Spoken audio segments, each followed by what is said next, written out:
নমস্কার বন্ধুরা, আজকে আমি বানিয়ে দেখাবো পাকা কলা কাঁঠালের বড়া। প্রথমে কাঁঠালের কোয়া বের করে ভেতরের দানা আর পাতলা পর্দার মতো যে আবরণটা থাকে সেটা ফেলে দেব।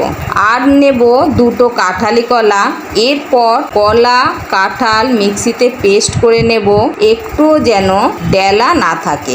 আর এতে এক ফোঁটাও জল দেওয়ার প্রয়োজন নেই। এরপর একটা পাত্র নিয়ে তার মধ্যে ঢেলে একে একে দিয়ে দেব হাফ কাপ চিনি, সামান্য নুন, থেতো করা এলাচ 3 থেকে 4টে, দিয়ে দেব 1 কাপ ময়দা আর 1 কাপ সুজি। প্রয়োজনে আরও একটু ময়দা সুজি দেওয়া যেতে পারে। এরপর ভালো করে মেখে 10 মিনিটের জন্য ঢাকা দিয়ে রাখবো। এরপর একটা কড়াই বসিয়ে দেব ওভেনে, তাতে দিয়ে দেব বেশ খানিক সাদা তেল। তেল গরম হলে মাঝারি আঁচের থেকেও একটু কম করে বড়াগুলো ভেজে নিতে হবে লাল লাল করে। এবারে তুলে তেল ঝরিয়ে প্লেটে সাজিয়ে নিন আর গরম গরম পরিবেশন করুন।